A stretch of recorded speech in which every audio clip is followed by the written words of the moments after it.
can think of her name now, Dr. Somebody from Ole Miss. She said, "You don't have to respect me, but you're not gonna disrespect me." Mm. Mm. I live by that now. You don't have to respect me, honey. You don't have to. But what you're not gonna do is disrespect me.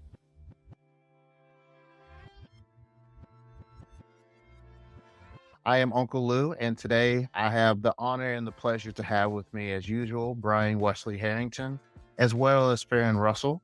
Really want to just start off like we always do with our wellness score. So, for example, wellness score is a scale from 1 to 10 about how you're feeling and an overall reason of why you're that way.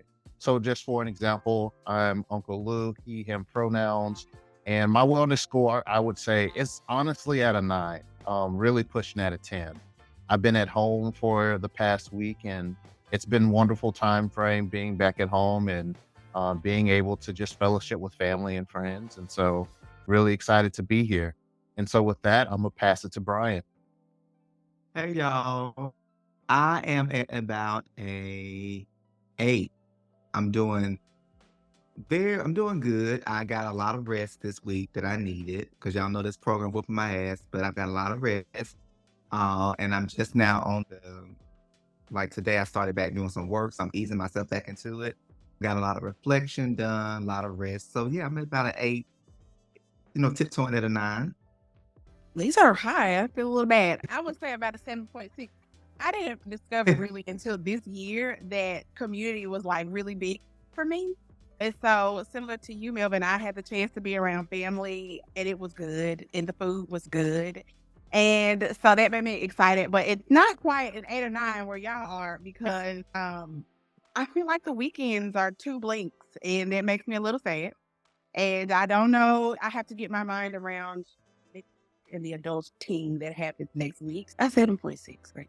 All right. So just to give a high level overview for this particular journal club, it's the topic is unveiling the transformative potential of self-reflection. So as you're aware, we've been going through the transformation journey, talking a little bit about how to be present, how to be mindful, different ways to celebrate different wins. And today, now we're just taking the time to really do that self-reflection, where we have been in our various different aspects of our journeys and how we can be our most present and mindful selves during that time. So just to kick us off, going to start off with this question of how do you define self-reflection and what techniques or practices do you use for self-reflection in your life? And like he is coming at the gate with this good You hear question. me? Do you hear Okay. me? A PM on the jail PM, I'm gonna jot down, get my brain. That's right. Define it and then give examples. Oh, Brian, did you want to go first? No, go ahead. I'm thinking too. I like the Okay. question. Yeah, okay. For definition, I would say self-reflection is a time of being honest. First of all, when I think about self-reflection, I think about like solitude and silence because that's what I need. That's partially what I need because I'm also a verbal processor. But at some point, I need to be like away from human situation, whatever, just to have that time to think. So I think it's some good think time where you're really honest with yourself. Because sometimes I think we do a great job of living in delusion land. What the baby say, Delulu land. And so I think that's that quality time with self to really think about who am I? Who am I trying to be? And have I been showing up as that like human being? And then based off of those particular questions, determining like what dots connect, what don't. And in some cases you're like, I don't want to be nasty today. I don't want to be unkind. I'm like determining like how you want to shift. That's my denotation. I love that. I love that. I love one of the things that you said as far as being a verbal analyzer. I'm curious about what does that look like for you? Okay, now I listen, the listeners, I don't want judgment. But I'm an only child. So I'm very accustomed to talking to myself. I don't answer myself, but I have to hear it out loud. So either that or going back to this piece about community is really important to me. I have what I call my wise counsel because you just can't talk to everybody. And so I talk to trusted people. And what I love about my community is that they love me so much that they're going to tell me the truth. That they know I'm gentle. I'm a delicate flower. So they cannot just say it any old kind of way. They know how to say it, but they're going to tell me the truth. So either talking to myself or talking to my wise counsel, or for me personally, I'm spiritual. So I'll talk to my Lord as well. I love that. I really love that. I really resonate with what you were saying as far as being the person that you strive to be or that you want to be, and then looking at the person that you are in that particular moment and using that time, that quiet time or what have you, to not be in delusional land, to just really and truthfully take that time for self-reflection. And for me, it's pretty much the same thing. Like, the techniques that I would say that I use is just being on to myself, whether that's with working out. Sometimes I just love sitting in my car. Now that gas has become like $5, $6 in Seattle, I don't really drive around like I used to, but literally just sitting in my car and just taking that time to just reflect and different things of that nature. I think it's really important to be okay in that solace. Being an only child as well, I'm used to being able to find my own little quiet places, but I do think that there is some magic in being able to find that kind of space. Yeah, I agree with everything y'all said. And I would just say, to add to it, just intentional, non-judgmental examining of your emotions and your thoughts and your feelings, but heavy on the intentional and non-judgmental. I Mhm. think that part of reflection is key, the non-judgmental part. And as far as things I do, therapy, for one, is very good for me. I use it because, and I use my therapist. I use that 50 minutes we work, and I do a lot of talking. I want it to be a mirror for myself. And parents said wise counsel community, definitely have that. I try journaling because that's the first thing everyone ever recommends. But journaling doesn't quite work for me. Melvin mentioned sitting in the car. I drive an hour to and from school every day. That time in my car, sometimes it's not spent I'm listening to a podcast or listening to music. It's just me thinking. And so that helps me a lot. And prayer. In prayer, I definitely do a lot of self-reflection there because I'm very open. It's very open and intimate. Right? I'm very, very much open there and very much self-reflection there. Get good answers. So that's how I would define it, and that is how I practice it. What beautiful thing. First of all, my mom thinks I'm ridiculous because I love to sit in my car. I Yeah, love to sit. I'm saying I yes. love it. I need to decompress. So I'm glad I'm not the only one. This piece that you said, Brian, about non-judgmental time with yourself, I love that because it's so easy when you are reflecting to be like, no, girl, you knew you wasn't supposed to. Just be like really hard, like really mean to your. I remember my therapist saying this earlier this year to me about you're your own bully, like you're being mean to yourself. And I'm like, you're right. I think let people do that. So I really love that piece. And then of course the prayer piece because I'm getting into that or I've gotten into that space in my relationship with God to just be real. I'm feeling this way. Yeah. I feel like I'm showing up this way. Help. I you the main part of my voice. I mean, but I love that. And I like that you said the word mean instead of unkind. 'Cause we try to make it soft, like I'm unkind to myself or I'm not gentle to myself. No, sometimes we are flat out mean to ourselves. And what I've had to tell myself is I wouldn't, if Melvin came to me with the same thing, I wouldn't say, Melvin, oh, that was dumb as hell. Why would you do that? I wouldn't say that. Mhm. So why am Mhm. I saying this to myself? Yeah. It's a girl. She's a grown lady actually, but I think she's a JSU grad. She is a stylist. Her name is Deshandra Nicole. She's a personality. She is I love her. In my mind, we're best friends. She don't know me though. But she was talking earlier this year on social media. She's talking about how her goal for this year is to be her own best friend. And I took that. I had a very embarrassing moment earlier this year. I was speaking publicly. I didn't the event I was invited to was last minute, but also I didn't realize it was a stand up, hold the microphone and say nice things about this person. I hadn't prepared.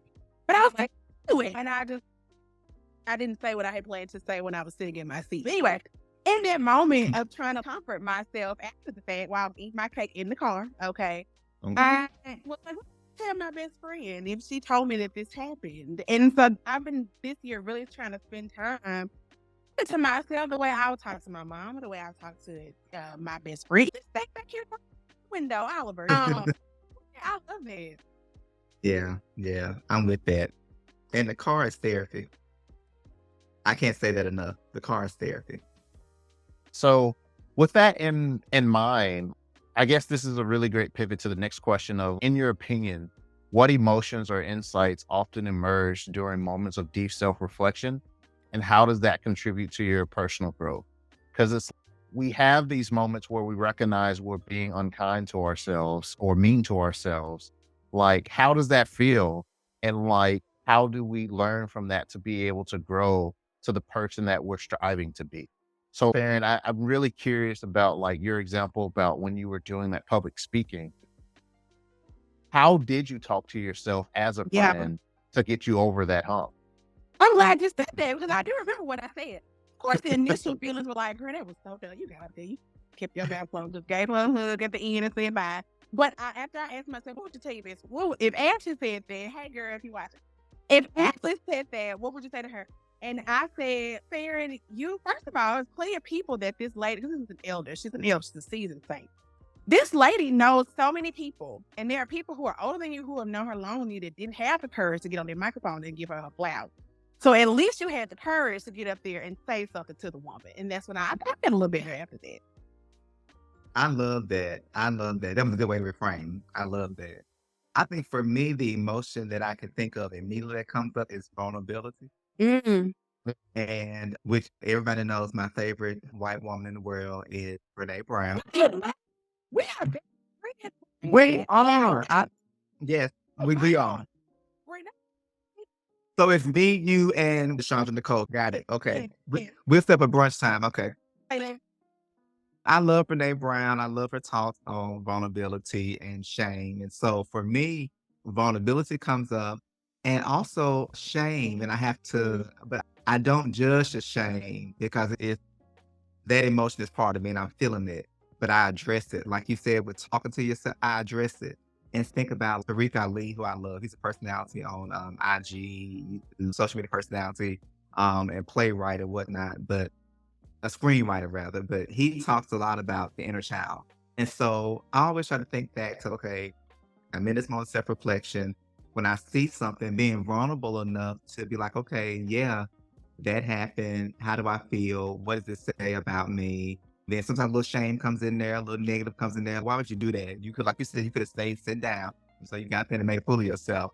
But instead of trying to dismiss it very quickly, I let it sit there and I talk to her like, cause my okay, little Brian, okay, you feeling a little embarrassed, but that's fine. But listen, you did it. Let's learn from it. Use it as a stepping stone. What would you have want to do differently? Or talk about, is it really as bad as you think it is? no, that's Was the it, one was right it really there. that embarrassing? Mhm. Did anybody else judge you as harshly as you judge? What did they do in the moment? Did they clap? Okay, you the only person that thought was negative. So sometimes it ends up with me realizing, listen, that it really wasn't as bad as you thought. Mhm. But I can't get to that without being vulnerable. So vulnerability comes up a lot for me in that moment too. That makes a lot of sense. I would say the same thing that you're saying, Brian. Like, vulnerability comes up a lot, especially whenever we talk in this piece that we're talking about transformation and like that context of that. It There comes a moment within that transformation process where you really and truthfully have to be vulnerable with yourself and being able to face the music or face the man in the mirror, however you want to articulate it, to be able to have that kind of self-reflection. And so for me, I think one of the things that I'm really learning about myself is that I'm a very emotional creature. I am someone who wears their heart on their sleeve and somebody who can get invested into things. And through that, what I'm learning is how to recognize those emotions when they come in and Mm. how to steer in what direction that they want to come. Mm. So, Mm. Yeah. Mm. for Wait, example, remember. I like that. okay. Yeah. Yeah. You can park right there. You're in the direct going. Yes. You can park right there for a minute. Yeah. I like that one right there. No, you can go off over there. Yes. Yeah, no. So A good example of that is I was having a very candid conversation with someone, and it was a pretty rough conversation because it was facing a reality that we both didn't necessarily want to address. And in that conversation, there was the one, me being the initiator of the conversation to say, "Hey, are you ready to have an honest or this candid conversation?" And then the reciprocant to say, "Yes, I'm open to having it." And all of that anxiety, all that anticipation of being able to have such a conversation and the possibility of what the answers would be to the questions that I had to ask. And being in that moment of self-reflection, I think about that I already knew what the answers to the question were. I just wanted to know what I just wanted to hear it come from, the lack of a better term, the horse's mouth. And having that particular conversation and navigating that, it allowed me to say, "Hey, I'm on the cusp of being emotional. I'm at the peak or the apex of my emotional peak. Where do I want to go from here? Do I want to stay up here for a little bit and view the mountain and view the sights that I am? Or am I just going to rush back down the hill and say, okay, that's something to check off the list?" And sometimes that's okay. Sometimes it's okay to just say, "I did it. We had the conversation. Let's move on." But sometimes it's beautiful to just take a moment and just view the view of of the space that you're in. And for that particular situation, I was able to do that, and it turned out to be something even more fulfilling for me than draining. And to be honest with you, I can't imagine a more beautiful moment than such as that. It sounds like that moment. I like to hear more about how the moment made you feel, or how it impacted your growth, or whatever. Because it sounds like it's a pretty profound moment to you. I would say that it impacted my growth pretty well because with any kind of candid conversation, in my opinion, it can be make it or break it, right? Like and Mhm. so to be able to have that kind of conversation with this person and them being able to reciprocate the same type of energy that I was pouring into, that was Mhm. something that was beneficial because the way that I've always looked at it is like, and I was just having a conversation with someone about this a couple of months ago, is that there are two type of people: people that you consume with and people that you create with. It's okay to say so. Pen. Okay. Let me get my little pen. Let me get my little pen. Oh, People you say it again. Say it again. consume, People you consume with and people you create with. pe- Well, you can laugh. create. Yeah, so consuming can be anything. It can be consumption of media, consumption of food, consumption of shopping, things that are filling your cup, but maybe taking away from something. Or it could be someone that you just have conversations with, and sometimes it can be draining in a sense because you're being that person that they're pouring into. But then people that you create with is people that you like develop things with, people that there's some type of asset that comes from whatever came from it, whether it's like a good working session, whether it's a workout buddy, something that creates to whatever you're trying to build towards. But in that moment, when you asked that question, Ryan, about how I felt, it made me feel like there's actually a third type of person or a third type of scenario where not only are you and that person like both pouring into something, but you're pouring into a space that you didn't even know that you had capacity for at that particular time. And so for me, it was really beautiful just to have that moment with them to pour my emotions into something and that same person receive that information and say, "Hey, I'm going to pour back into you as well." And so it was like this mutual beneficial thing. Yeah, I like that because you think about. I'm like a fan. I wrote that down. People you consume with and people you create with. And I don't think there's anything wrong with having the people that you consume with, because it's natural. Um, Mhm. I don't know that one is better than the other, but I do think it's good to have a good balance. Mm. It's definitely Mm. good because there are some people that you talk to, and I can think of one person in particular I used to talk to a lot, and it would just be always about somebody else. We're just consuming. what we saw on social media about the person. We consume what we heard about the person. We consume what thoughts we're gonna attach to it, what meaning we're gonna assign to it. And in the moment, it's okay. But then after about, uh, well, I'm actually gonna be honest, be a couple of years, I'm like, wait, is this really fun? It's not very much It's fun. not. Yeah, It's it's not very not. fun. So after about 2 minutes of the little gossip, I'm still gossip a little bit. I'm still do that. I'm gonna send a screenshot or two. But after about 2 or 3 minutes of that, it's over with, girl. Let's move on. Listen, what's going on in your life, Darren? What's going on at work? Mhm. Let's move on to You something know that's what? positive here. It's making me wonder if some consumption people, like if, because Melvin, you used the word draining a couple of times regarding consumption, like Mhm. regarding people you consume with. If it's a situation where those relationships tend to not have like depth per se, because that's what I'm gathering from your example. Because I thought about some people in my head too. Those relationships really don't have depth though, and that's why it's okay, girl. What's the goal for next year? You got your resolution. Yeah. Right. Depth is a good word. Depth is a good word. And it makes me wonder why we hold on to those relationships sometimes. What does it serve us? And I'm hoping I can tie this into transformation so I can get back on topic, but it makes me wonder, why do we hold on to them? What, and it is part of self-reflection, because for me, that's something I would like to reflect on. What does this relationship give me? Mm. And Melvin mentioned a couple of episodes ago, or maybe we was on As Told by Millennials podcast. He talked about placeholders, having a placeholder, then having the real thing. And I didn't have a good answer for him then, but I've thought about that question a lot since then. And I do have an answer now, Melvin. I know when it's peace and not a placeholder, because I don't have to alter myself to keep it around. I know. When it came to me, I said, wait a minute. That's the answer I should have given him. But like, when I don't, it's a placeholder when there's something about me, I'm diminishing myself. I'm dimming my light. I'm going along with things I really don't enjoy. I'm having these no depth conversations. So that's not just a placeholder. Pieces of me. You are exhausting me, and exactly what you said. I'm losing pieces of me because I got to fit into this box.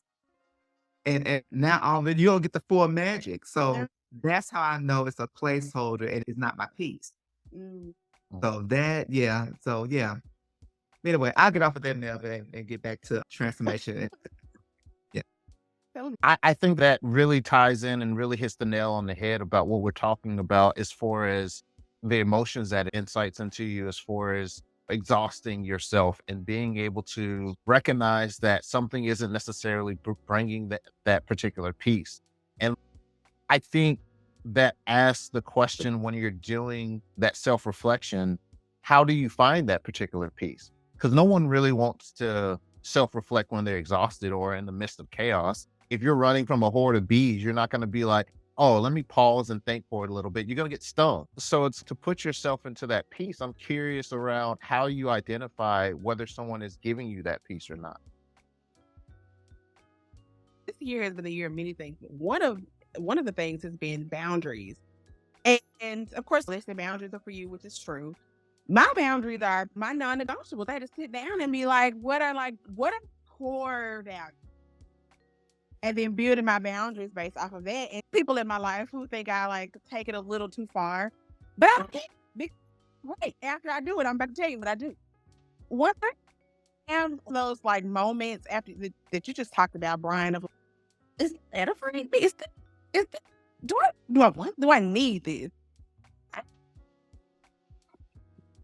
Could be tough, you know, and so, and I got it to where I don't even give a crap. I used to talk to you about that. I don't have to do all this because no, and that could either look like me. Sometimes I like go like fade, like that Homer Simpson, I'll fade, or I will literally just block you because and that's for me. That's people don't think me. No, it's not. That's not me. Out of sight, out of mind. I don't want you on my timeline. I don't want you. I'm not mad at you. But I don't want that. And then that even goes into something else I like to do. I've been recalibrating my algorithm because I don't want to keep seeing doom and gloom about the world on my algorithm. One for sure way I've been leaning real heavily into this year is my boundaries, which includes letting people go, which includes blocking some people. Mm. I am with you on that, Fair. I used to do what you call the fade out. I used to call the fist. Oh, I like that. I would do it the fifth. Like we talking every day. Now we talk twice a week. If you talk once a week, listen, that's a lot of work to try to keep up with.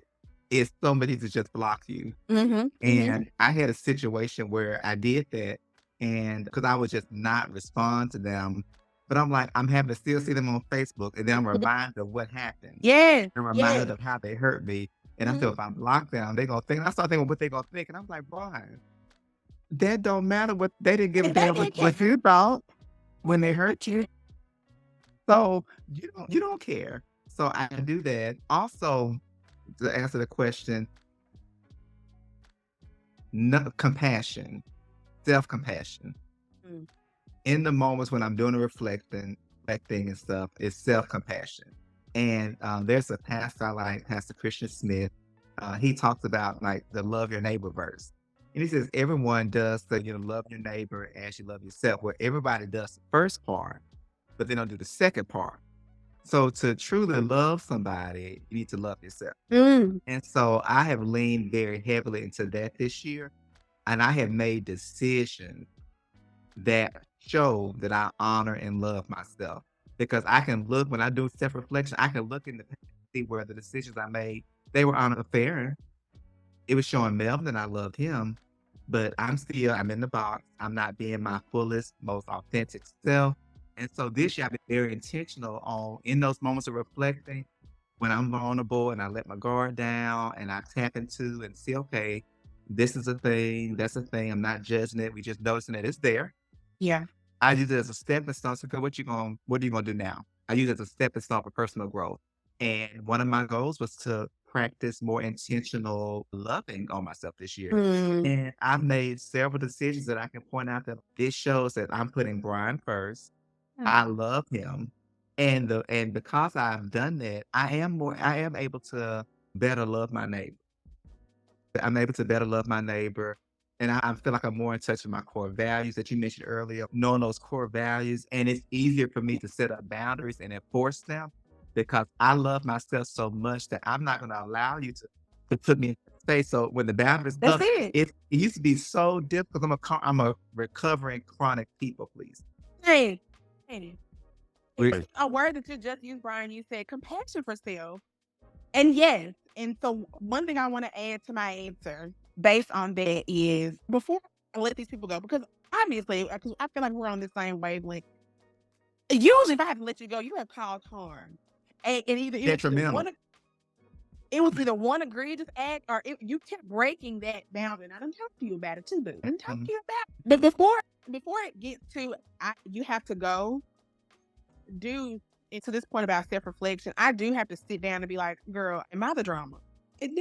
What did I do? How did I contribute to this? What am I being overly whatever? Sometimes that turns into gaslighting myself and stuff. But I do have, before I make that decision, I have to determine or decide this is also something I've been struggling with. If I could be transparent. What is that fine line? And this isn't a rhetorical question. If you have an answer on how you go about it, please say so.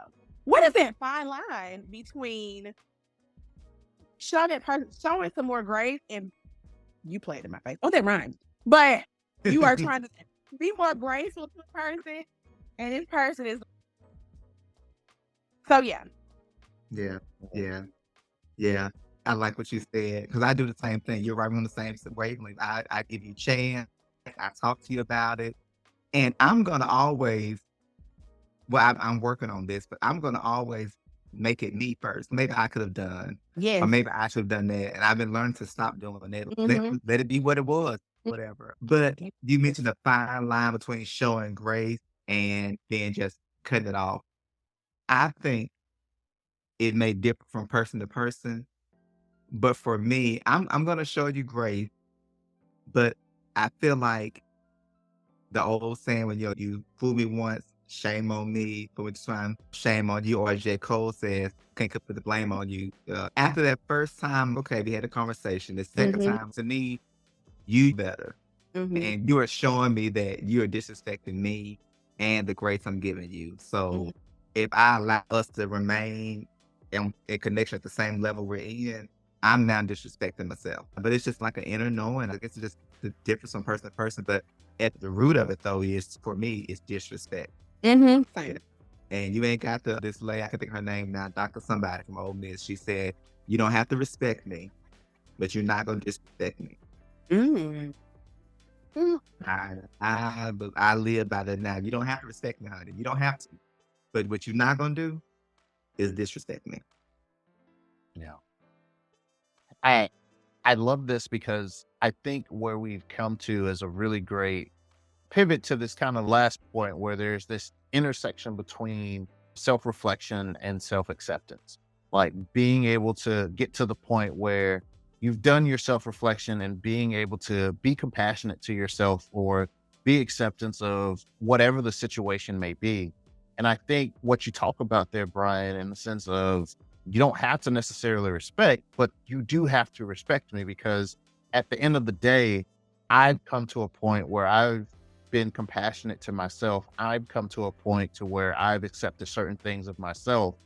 And so this is my, as you were saying earlier, Farron, about boundaries, this is like my boundary. This is my expectation that I would bring to the world. And it's not too much to ask for because it's not too much to ask for to be respectful to another person, to be understanding of someone else's boundaries and different things of that nature.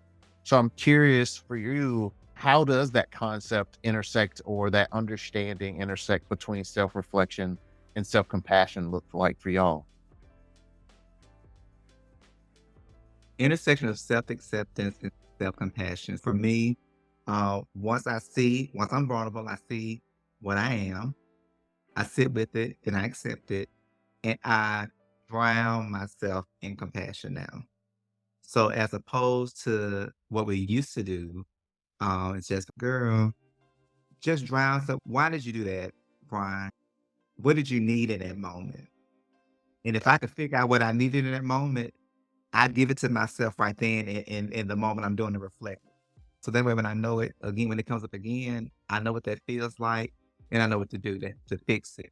And so self-compassion comes in very heavily for me. And also, like I said, the intersection is for me is growth as well. Mm. Like I said earlier, using this as a moment for personal growth. Okay, this happened.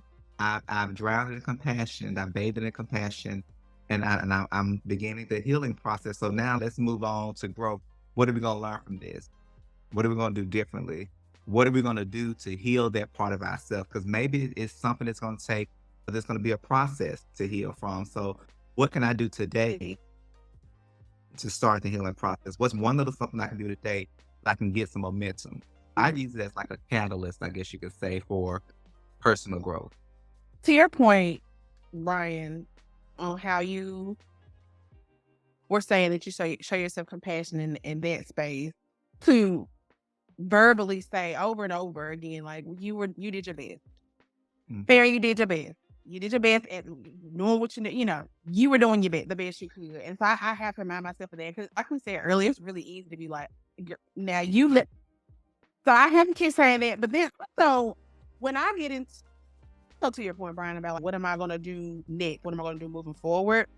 I get into like self-preservation mode. So I'm thinking about, okay, this is the lesson learned. And then I start thinking about like, how can I go about not having to learn that lesson again? Now, sometimes it is because I think part of anxiety, or maybe the root of anxiety, is this control. That like, this is out of my control, and I Yeah. am stressed about it. And so some of that is like some pseudo control, but in some of that is also just okay. Time to develop some new, or to reconsider some boundaries. So verbally having to remind myself, you did your best. It was, but you did your best. And then also just like getting into self-preservation mode and determining like, how do I want to move going forward? Do I want to move forward? And that's to say that's like the best practice, but that's what I've been holding on to at least for this year. I love what you said about self-preservation and the part about whether you want to move, because I think it's important for us to highlight you don't have to, in that moment, you don't have to immediately start making a plan and goals for growth. It's okay to take that day and just acknowledge what you learned in that moment of self-reflection. I learned that I want my boss's attention. So sometimes I go out of the way and I run myself ragged and I don't honor myself because I want my boss's approval. So Mhm. what happened today is a result of that. Okay. Yeah. So that's a lot. So you take that in. You don't have to immediately start making a plan and then, okay, what am I going to do? You can just sit in there for a day or two. You know what? Okay, I've acknowledged that. And now you start thinking, what? A month ago, that's what that was. Mhm. I Mhm. 6 months ago at that board meeting when I did such and such, Yeah. that's what that was. So just acknowledging it and then taking the time to maybe the next day or maybe the next week, you make your plan. So I think sometimes we try to move so quickly through the stages that we don't allow ourselves time to fully process. And I if you want to really preserve, like you got the when you preserving jam, so you got to like I was saying, blanch it, you got to let it sit and cool, then you got to take it out and do this. Like it's a process Mhm. Mhm. before you can get the preserve. So sometimes we don't need to move so quick. I love the example that you gave because that's something else that this year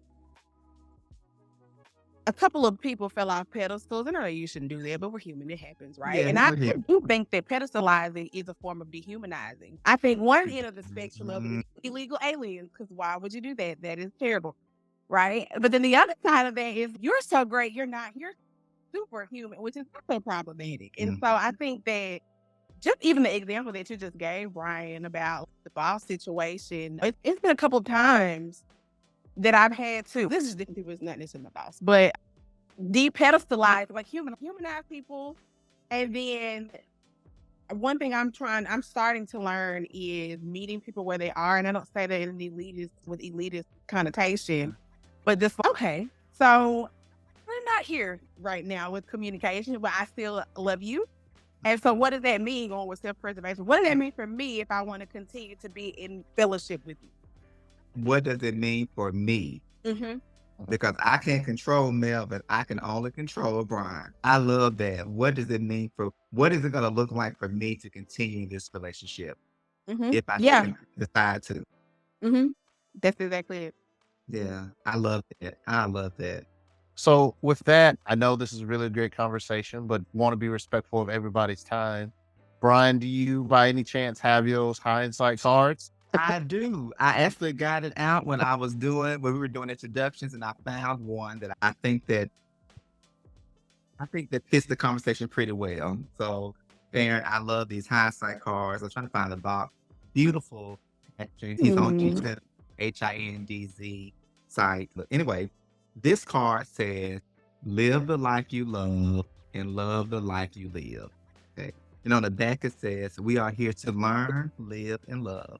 No matter where you are in life, there's an opportunity in the present moment to love the life that you are living, to live the life that you love." Gratitude, friend. And my favorite part is it said, no matter where you are in life, there's an opportunity in the present moment to love the life that you're living. Mhm. Because I think you mentioned anxiety and control. I think you're exactly right. I think you're exactly right. Anxiety comes because he wants the control. But if Mhm. we focus on the present moment, there's always an opportunity in the present moment to love the life you're living. I saw on Facebook the other day, somebody said, "I'm living the life I prayed for years ago," something like that. And I stopped and I thought, Brian, you focus so much on what's next and what you're going to do and what might didn't work out. Did you not remember years ago praying, saying, "Oh, I would love to get my PhD. I would love to," like things that you prayed for. You are living in it now. Stop and express gratitude Mhm. and lean into that. Mhm. So I would say to y'all in the on the transformation journey, during your self-reflection, always take a moment to stop and think about where you are because there's always something you can find to Mhm. be grateful for and love. And you said you were a former English teacher parent. I was too. Yeah. In English teacher fashion, I'm going to quote from a play by Lorraine Hansberry, where the mama was talking in the Raising the Sun, and she was telling Beneath she was talking about Walter, and Beneath was just shitting all over Walter, and she said, "There's always something left to love." Mhm. And I think that it's just a very good point to make. No matter what is going on in life, there's always something left to love, something you can be grateful for in the midst of the day. So Mhm. that's what I leave with you from my card. All right. That was really beautiful, Brian and Farron. Thank you for joining us today. And for anyone else that's listening, be sure to follow Don't Be Coy on all streaming platforms. And if you would like to watch this video, it is also going to be uploaded on YouTube. So, with that, I hope everyone has a great rest of the day and talk to y'all later.